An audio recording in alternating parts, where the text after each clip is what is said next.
So it's been a few weeks now since Ricoh announced they would be releasing a brand new Pentax camera, the Pentax KF. And of course, in typical Pentax fashion, this came completely out of the blue, with no prior build-up, and not even one hint of any marketing for their new entry-level DSLR camera. Nice. I waited a little while before making this video to see how the Pentaxians, that's including myself, would react to the news of a new Pentax APS-C camera hitting the market. And I'm actually glad that I did, because now I've got 5 uncomfortable truths I think you need to hear about the Pentax KF before skipping off to your local Pentax stocked camera store to grab yourself one. So let's not beat around the bush here. The Pentax KF is basically just a rebadged Pentax K70, which was the entry-level DSLR camera from Pentax. The only upgrade really is that it's got a new LCD screen. And that brings me on to truth number 2. The KF at this point is old tech. And don't get us wrong, the K70 was a great camera and it still is a great camera. I've owned 2 of those and I've actually done a long-term review on the K70 and I'll leave a link to that in the description. But that camera came out in 2016, which is almost 7 years ago now. And just looking at the spec sheet, that's basically what's on offer with the KF. Truth number 3. It still has the same autofocus system as its predecessors.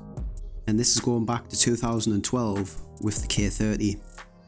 Now Pentax shooters know that this is a skill in itself to master, that is the autofocus system, when it really shouldn't be at this point.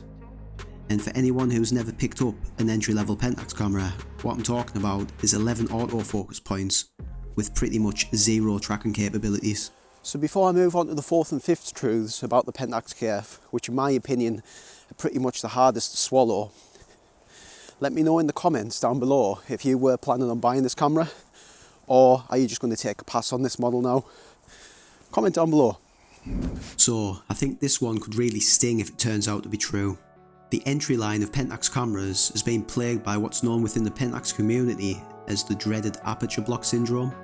And that's basically a solenoid in these cameras with a really bad reputation of failing, resulting in totally blacked out images. And although I've never experienced this problem myself and I've owned 2 K70s, you only have to Google it to see how far back this problem goes, and it would be a crying shame if the KF comes equipped with the same bad solenoid. Truth number 5. This one for me is a deal breaker for not buying the Pentax KF, and it's the price. The price of this camera at the time of making this video is £849 UK sterling, and that's for the body only. It's £949 with a kit lens, the 18-55. Now, I know that the world economy is not looking great at the moment, and we've got really high inflation and costs are going up. And I understand that Ricoh Pentax are a business and they actually need to return a profit. But I'm just going to show you this, and this is what I paid for my Pentax K70 in 2018. And as you can see, it came with a free DA50 1.8 lens, and what a deal that was. But yeah, to compare, that's a big price hike for basically a rebadged K70, in my opinion. So those are some pretty grim truths there about the Pentax KF. But it's not all bad. I've got one more truth, a 6th truth, and it relates directly to the K70 yet again, and it's that the KF is basically the K70. Yes, we've talked about all the bad points, but there are good points too. And I'm going to leave a video up next. It's the K70 long-term review, 4 years of owning that camera, and I give my honest opinion on it. Have a watch of that, see what you make of it, and then you've got a balance sort of. We've got the drama, the negatives in this one, and the positives over there about owning that camera. And that's basically it. Let us know what you think down in the comments below about the KF. Are you going to buy it? Are you not? Are you on the fence? Who knows?